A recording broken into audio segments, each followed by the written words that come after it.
jockey. Chicken jockey. Flinted steel. Flinted steel. There's also It triggers some sort of audible response. There's every 20 fucking time clips this man's of brain. me saying a Minecraft movie quote and just going. No, it's like any mid-sentence too, because some, like when I'm talking and like somebody starts talking, I stop or I stutter because I think you're trying to get a word in. But really, it's just him fucking saying chicken jockey. So I was like, and they're going for the chicken jockey.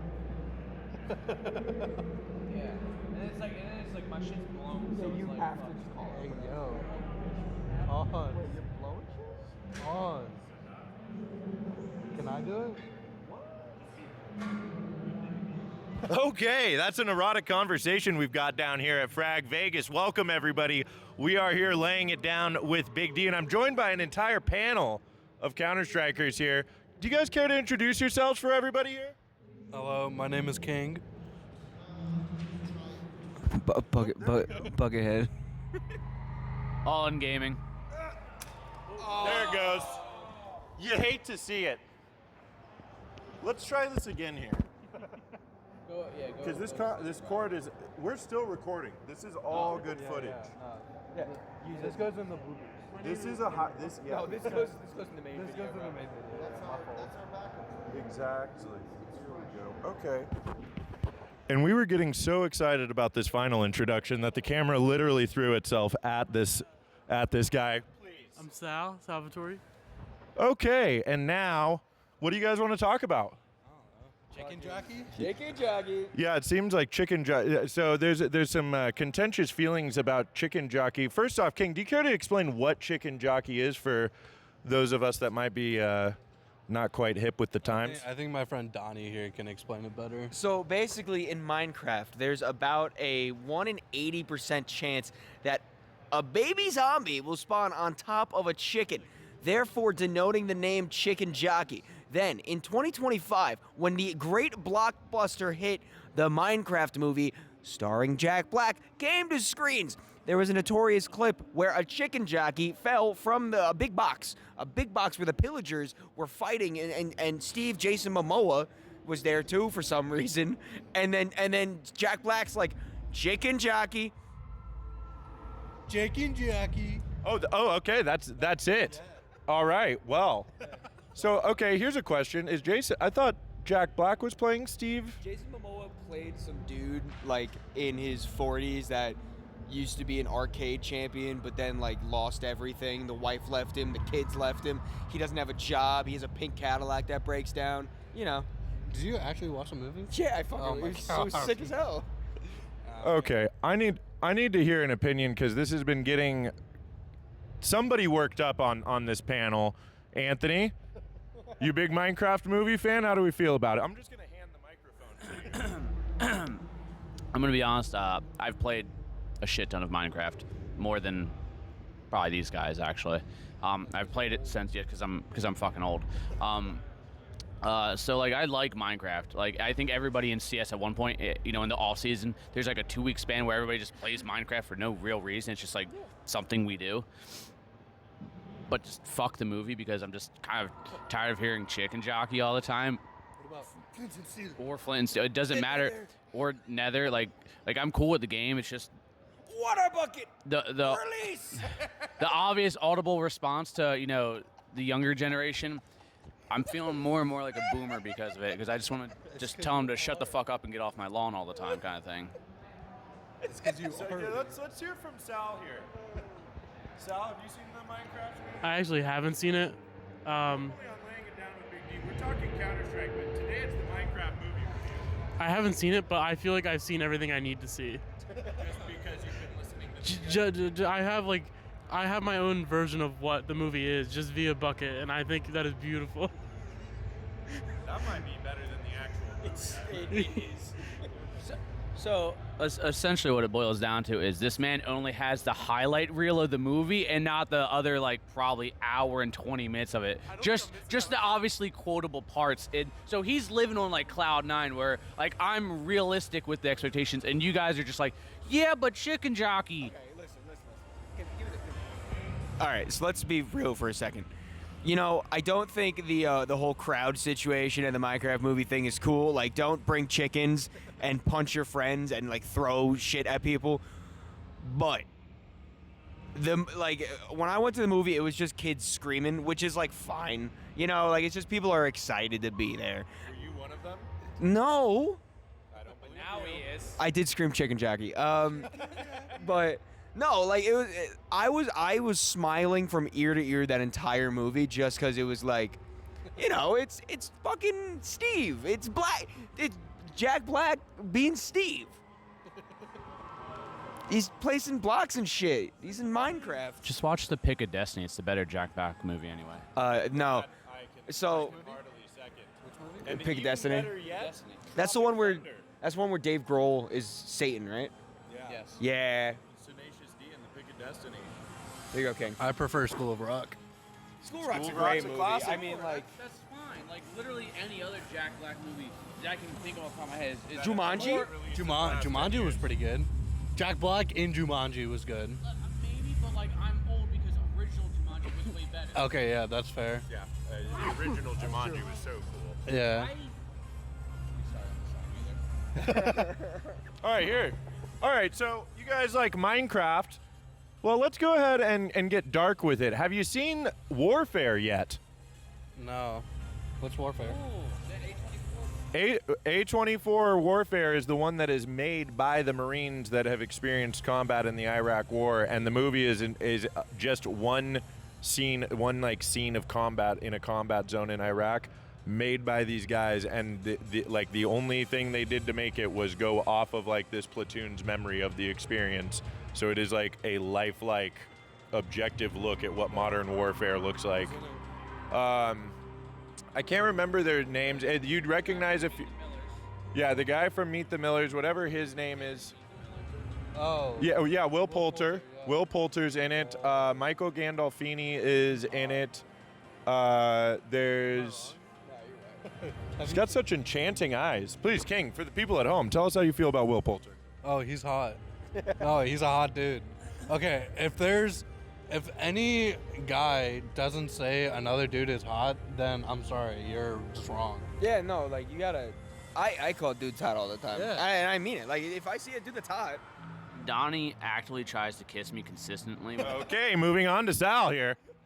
We're talking about liking dudes right now. Yeah. I'm What do you think are hot? Personally, like I'm a big fan of Dylan O'Brien. Like Teen Wolf was like so good. Heard that. Yeah, Maze Runner. I mean, I love Maze Runner, Teen Wolf, the Taylor Swift music video. He's my favorite. I've always been a big Channing Tatum guy, but going back further than that even, Brad Pitt's the man. Brad Pitt is the original, not the original, I guess, but from my childhood, Brad Pitt had it going on. What about you, Anthony? What kind of men do you fancy? Well, I mean, I don't really have that preference, but that's besides the point. I'm going to go back to your original point about the movie. Yes. The movie looks amazing. It gives me like when Saving Private Ryan first came out and that beach scene that was very like traumatic for a lot of people. That's what this movie kind of gives me. So Saving Private Ryan was like my like first step into like combat history movie kind of thing. And I love those movies, so seeing, especially now with the Iraq War, something that, you know, it's kind of more during our time. It looks great. It looks horrific from that scene as well.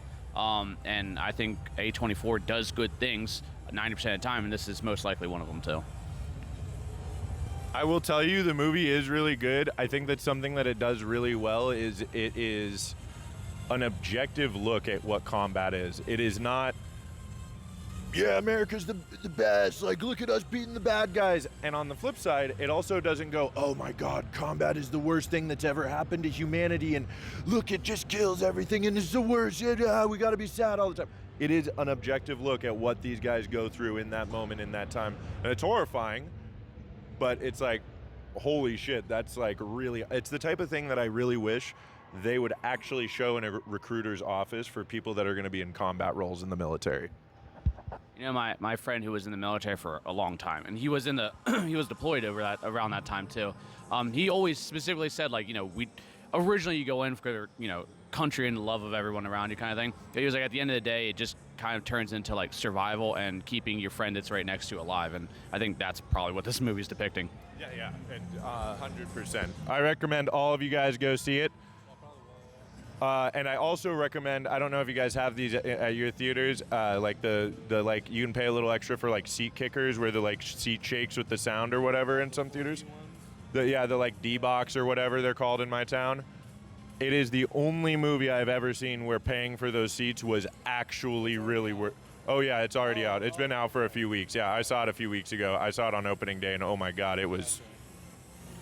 Woo! It's an intense one. Okay, let's bring it back to something nice and light. The fat rat back here behind me from No Copyright Sound sounds beautiful. I don't know if it's being picked up by the mic, but I've had No Copyright Sounds on enough times to just start identifying these things. Let's focus up on some Counter-Strike, shall we? What's the first match of the day? Well, let's talk about day one here. We're at Frag Vegas, by the way, in case nobody knew. What did day one look like for you, King? Tech delays. Yeah, and through no fault of our wonderful staff members at Philadelphia, and it was not really anyone's fault specifically, but the venue just wasn't kind of ready for us to have the setup that we have, and so working through the power, the internet, the network issues, it was a struggle. But once we got it up and running, it was pretty smooth after that. I know a lot of the players were a little upset about everything that happened, but it's not Philadelphia without a little bit of tech delays. This one, albeit, is probably the longest one. Yeah, in a really long time. This was definitely one of the longer ones. But yeah, I mean, the games were good. I know a lot of people wanted to see more of Ninjas in Pajamas, but I think we'll get to see plenty of them. Yeah, I mean, with how they play, I mean, they got a 13-0 and then a 13-1 or 2 against Revel, and Revel beat a, albeit bottom tier ECL team. They put on a good showing, but against Snip, they're in another class.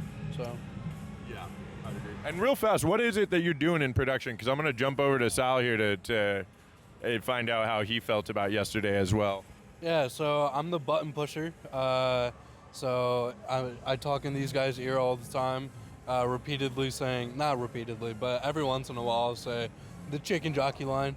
And as you can see by Anthony's face, that's exactly how he reacts. He loves it. Yeah, he loves it. But yeah, I'm the producer of the show. And then my quote-unquote boss, Chessbuff, the director, who kind of runs all of the tech side of production and observing and everything. He's been helping me a lot with learning the ropes. But yeah, I'm really getting more and more into the production side of CS and hope to continue to do it. And yeah. We hope to see you there more too. I love seeing you behind the computer. Thank you, King. All right, Sal. I don't know if they can see me down here. You check your little camera there. Oh, you can see me in the... There you go. Oh, okay. Oh, maybe this is really what I should be doing here. Chatting it up with you guys. Okay, yeah. All right, Sal, I'm going to do it backwards here for you. That purely professional. What is it you do in the production booth? And then go ahead and segue into how yesterday affected you with the tech delays. I mainly do the observing, so I'm switching which player cam, missing all the kills, doing all that stuff. I lost it yesterday. Sitting there all day, I was going a little crazy, I was losing it, but I did get, I think, almost every knife kill. I was doing pretty well. Obviously, you can't tell which kills I missed because there was no replay yesterday. Did you type get Leadify in the chat after it? I did not. Not sponsored this time, though, right? Right? No. So not sponsored this time. Not sponsored this time. Never mind. Don't type that here in Philadelphia.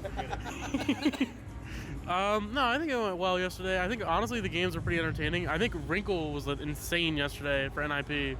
I was just keeping the camera on him the whole game. He was just going crazy. No, everyone's been playing pretty well. I think this is the highest level of execution I've seen just from observing. NIP's nuke takes were the fastest I've seen from a team at a frag tournament. So it was really fun to watch and observe. Let me ask you a second question here. I'm asking Sal a second question specifically about observing. What are some of the like not skill issues necessarily, but like what are the things you've had to like overcome to become a better observer that you could like share for other people that are like interested in observing? Not, I mean, I'm going to be honest with you. I'm asking for myself because I suck at observing. But like, what are the things that you've done to like grow as an observer, and like, what are some of your favorite? What's your least favorite map to observe, and why is it Nuke? And what's your favorite map to observe, and why is it Dust 2? No, Dust 2 is actually not my favorite because I'm traumatized from Dust 2. I missed a Scout 3K collat at the last frag event. I got a kill at the same exact time, but it was Lydia Fox on Supernova. Got a Scout 3K collat that I did not catch at the last tournament. No, but honestly, the biggest thing I think that helped me improve was not caring about missing kills. You just have to accept that you will get bullied for the kills that you miss, and you know, I just focus on what I can get. I think I also do very high risk, high reward observing. Like I usually stay like on the CTs, like when Ts are attacking. Like I don't play for entries. I always play for which has the higher potential for a highlight usually. So sometimes, like if it's an eco round, I know the Ts will probably get the kill. But if one CT has a deagle, I'll stay on that one CT just in the off chance that maybe they get like a 1 or 2. So it's kind of figuring out what works. Like usually it's hard. It's so different every map and every game. But That's not a very comfortable spot to lay in. Sorry. no, I think I play very high risk, high reward. I usually go for what I think will make the better highlight. But sometimes it's not always the best thing. It's a lot of just like learning. Like as I've gotten better at getting those knife kills and stuff, like learning the maps more as I do it more. Nuke is only difficult for me because the mini map for ramp shows when someone's at the back of ramp, it shows they're outside in yard. That's my only problem with Nuke. I honestly think the worst map for me to observe for a while was Anubis because of how long some of the lanes are. Like like people would be getting kills from E-Box on the other side of the map, and I'd miss it a lot. But I'd say my favorite is probably, I think Ancient. Ancient always is a really fun map to observe, and there's not really a lot of like crazy spots. It's a lot of the same paths and routes. I like that. Thank you for sharing, Sal. Sorry I disappeared off camera. Yeah, can I say one thing? Please, King, everybody. Yeah. I mean, so, as someone who watches kind of what Sal does for every game, there's no right way to observe, and if you're trying to get into it, the more you do it, the better you're going to get at it. So you got to start somewhere, and honestly, Fragadelphia would be a great spot for you to start doing it if you're interested. We love having new volunteers. We like teaching new people how to do what we're doing, so that we can like get even better at what we're doing. So a little plug for Fragadelphia. You should come volunteer. Yes, you should. Okay. These two people in the center, you may recognize them. Allen Gaming and Buckethead CS. That's a little joke. He hates that. It's all in gaming. 23, our friend Anthony and Buckethead. As the casters here, you guys got to cast a fair amount yesterday, but you guys, I know both of you are very well versed in our North American region with Counter-Strike. This is a really exciting tournament. Something that has happened with me. Come on through. Go have a seat over there. And now, bringing in super special guest, Bonamant coming through. You recognize him. Oh,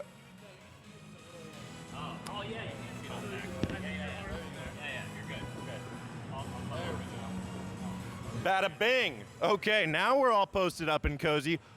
Bonamant is actually laying it down with Big D alumni along with Mr.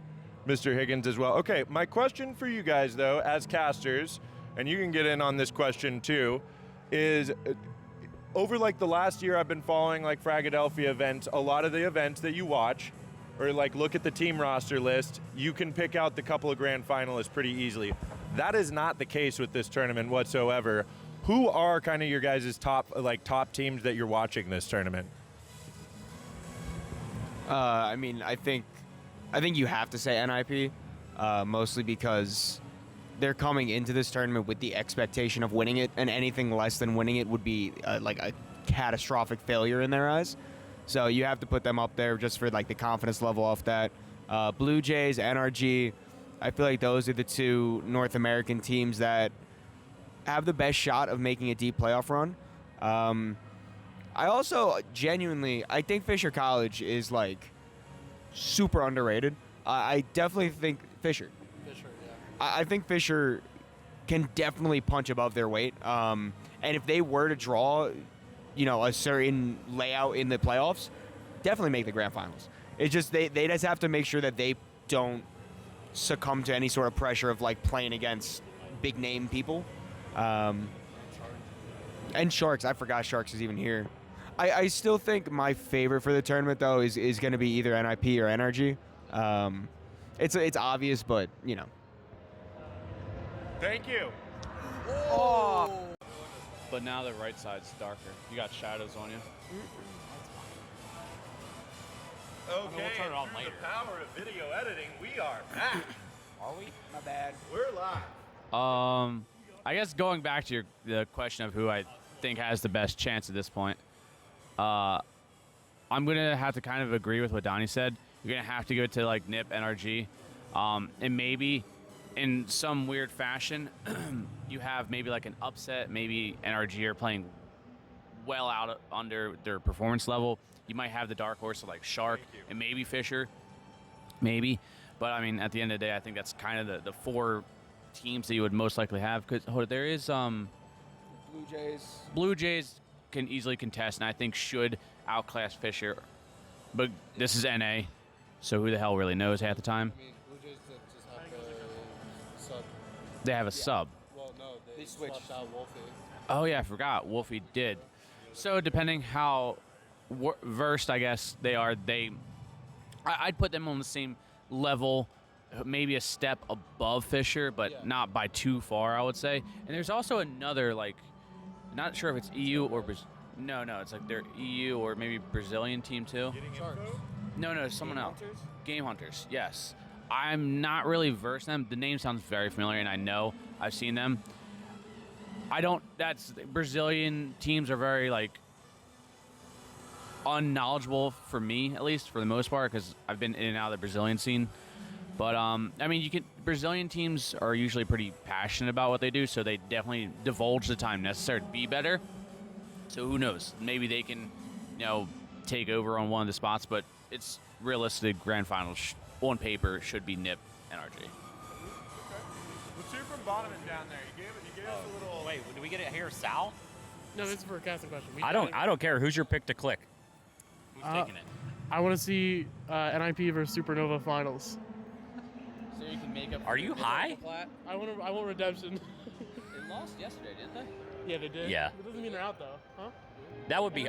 I would love to see Supernova there, but oh wow, Netflix is going hard over there. I'm gonna go. Yeah, honestly, this is like one of those tournaments where, especially, while I don't agree with the move. No, that's Budget Anders. He was on the stage last night. It really does look like Anders. Yeah. But Anders is not casting Osu. Straight up not happening. But yeah, this is one of those tournaments where I believe like a team like Blue Jays, like Dare, what we've seen on like Fragadelphia lands, he's kind of a different animal. And I think that also could potentially be the case here. While I feel the team isn't on the level of NRG and like NIP, for instance, I think NIP, everybody discounts them just because they're VRS, but like they're still a solid. You have to look at the players individually. They're going to punish you if you fuck up. Yeah. Well, They're tier 2 EU, not yeah, tier 2 NA. right. All those players know how to screw with you and push over the line, but I could imagine, like, depending on how the bracketing, I don't know how the bracketing is going to look because we don't know what teams are in playoffs yet, but like a NIP versus like Blue Jays final, I could see. I do have one thing to add. I refuse to let any EU team win this godsend of an NA tournament, and NA will uphold its standards and win, and we will defeat the invaders, and I think we'll move on. He will defeat the invaders. I have nothing to say. Oh, okay. All right, solid. King, lay it down for us. Okay, so in my opinion, it's between the 5 teams we've talked about: NIP, NRG, Blue Jays, Sharks, and Fisher is that dark horse of that 5. So you got the 4 semifinalists, or the top 4 teams, and then the dark horse and Fisher. I don't think I'm missing. And like, I don't know anything about Game Hunters either. But then you've also got a good number of, or a couple of decent ECL teams here as well. You've got Chicken Coop, Super Evil Gang, Chill Guys, who are in this event as Eclipse, and then Getting Info, as Donnie just mentioned. You've also got a few Impact teams as well, Supernova, Ghost, and FlyQuest Ride. Albeit, I don't think they're gonna be able to get to the semifinal stage, but they should be able to get into playoffs where they are. Maybe not Ghost Gaming, but they have a good chance of doing it. And then there's also Might in there, who's kind of on that advanced ECL fringe. But of all of the teams here, I think those 5 are definitely the teams to make it to the semifinal stage. And I would like to see Fisher. I'm really good friends with all of them. They played Frag X Tap 2 under Tsunami X Fisher. And so I'm really good friends with them. And yeah, but then you've also, like, there's a bunch of good teams here, a lot of advanced mixes. You've got Regain here, you've got Vagrants, Yippee, who has previous advanced players and like a couple of main players in the past. And then let's see, who else do we have? Vario Pro, who's I think also high main, low advanced, I believe, if not advanced. They might have made advanced in season 50. Yeah. I'm pretty sure there's mid-card events right now. Say again? I'm pretty sure there's like mid-card events right now. Okay. But yeah, a lot of good competition regardless here at Frag X Level Up. And I think regardless of whoever we get in the playoffs and further, it's going to be a banger. And I'm really excited to see how Sharks rebounds and potentially get a rematch against Energy from Frag 18, and see if they can, do better than they did there. But Energies has been on a tear recently as well with the Dust 2. I forgot what They're doing well in Eagle Masters. Eagle right? Masters, yeah, that's what it's called, Eagle Masters. And then, yeah, you got Getting Info here too, who's also kind of that dark horse with Fisher. I didn't realize they were playing with Shane. They were playing with Shane. Getting Info. Oh. Like, What was the normal roster for them? I don't know. But I did know that Fang just joined the roster.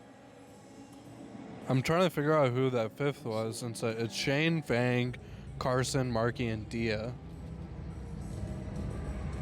I forgot who that 5th was. Oh, that's the Getting Info team. That's Marky's team. I keep forgetting. Yeah, that. Marky's team. But I forgot. Was it CJ? I feel like it was CJ. But regardless, yeah, they're also that dark horse, along with Fisher. So you got 6 teams, and that need to get into 4 that are in that bubble. So, yeah, very good. And then on top of that, you've got a bunch of teams that really could potentially pull out an upset just because this is the LAN environment. And we're in a pretty chaotic LAN environment as well. There is a lot of overstimulating noise here that I'm sure could get under the skin of even some of the best, most focused players. So I'm curious to see how it all plays out. Guys, I think we're getting ready to cast some games of Counter-Strike here pretty quickly, so we'll go ahead and wrap it up here. I appreciate every single one of you coming through. And normally on Laying It Down, it's a one-on-one conversation. Big D's never taken on a group of men like this before, but always willing to try new things. But normally we ask, what kind of advice would you have for everyone? But we're going to keep things succinct here. I want each one of you to think of one word that sums up your feelings of not frag and Counter-Strike, not just this Fragadelphia, but just frag, LAN, and Counter-Strike. Who wants to start? Fuck you. Fuck you for putting me on the spot. You're the okay. Then go first. No, you're the caster. You got it. Passion. Home. Fuck. No, that's not the word. Fuck. I mean, I said it in the documentary that our wonderful Tawa put out, but family.